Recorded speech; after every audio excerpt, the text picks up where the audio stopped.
नमस्कार, आप देख रहे हैं विकासनामा न्यूज। आपके साथ मैं हूं राशि। आइए खबरों की शुरुआत करेंगे। ग्वालियर हाईकोर्ट की खंडपीठ ने एक दुष्कर्म पीड़िता युवती की फरियाद सुनने के बजाय उसे 2 दिन थाने में बंद रखकर मारपीट की और कोर्ट में बयान बदलवाने जैसे संगीन मामले में नोटिस जारी किया है और पूरे मामले में केस डायरी स्टेटस रिपोर्ट भी तलब की है।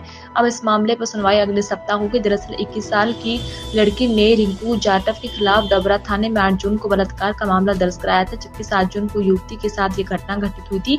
डबरा थाने के सब इंस्पेक्टर सुमन पालिया ने अज्ञात कारणों से युवती को रिंकू जाटव की जगह 4 अन्य लोगों का नाम लेने को मजबूर किया है, जिनके इन वारदात से कोई लेना देना नहीं था। जब लड़की ने इससे इनकार किया तो उसे बेरहमी से थाने के अंदर पीटा गया और 2 दिन तक बंद रखा।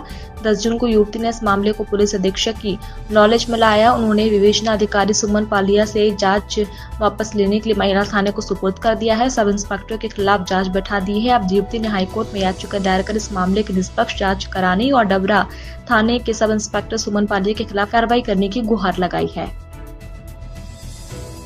ये जो मामला है, इसमें फरियादिया द्वारा डबरा थाने में 376 की एफआईआर लॉन्च कराई गई। एक रिंकू जाटव जो इनिशियली एफआईआर लॉन्च कराई गई वो रिंकू जाटव के खिलाफ में लॉन्च कराई गई। उसमें तथ्य ये थे कि उसमें 7 तारीख की घटना बताई और 8 तारीख को उसने एफआईआर लॉन्च कराई। चूँकि वो डरी सहमी थी, उसके साथ इतनी बड़ी घटना हुई, तो उसने जैसे ही उसमें सारी बातें जो होश में आई तो उसने 8 तारीख को जाके डबरा थाने में एफआईआर लॉन्च कराई।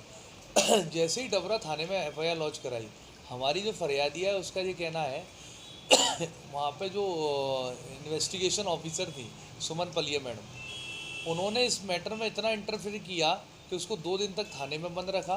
थाने में बंद रखने के बाद उसके साथ अभद्र व्यवहार किया, मारपीट की और उस पर इतना दबाव बनाया कि उसको अपना बयान 164 का बदलना पड़ा। उसका बयान सुमन पलिया मैडम द्वारा बदलवाया गया, ज़बरदस्ती बदलवाया गया। इसलिए उसने उसकी शिकायत की एसपी साहब किया, एसपी ग्वालियर साहब किया। 10 तारीख को उसने शिकायत की।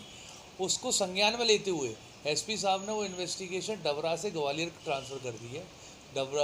ग्वालियर महिला थाने में ट्रांसफ़र हो गई है और उसमें अभी भी उनके द्वारा बहुत इंटरफेयर किया जा रहा है। तो इसी की सारी चीज़ों को देखते हुए हमारे द्वारा हाईकोर्ट में पिटीशन लगाई गई है कि सुमन पलिया मैडम के खिलाफ एक्शन होना चाहिए, जो कि एसपी साहब ने भी माना कि ना उनके खिलाफ कार्रवाई की जाना चाहिए और एसपी साहब ने भी उनके खिलाफ एक्शन लेने का आदेश दिया और इंक्वायरी बिठाल दी है।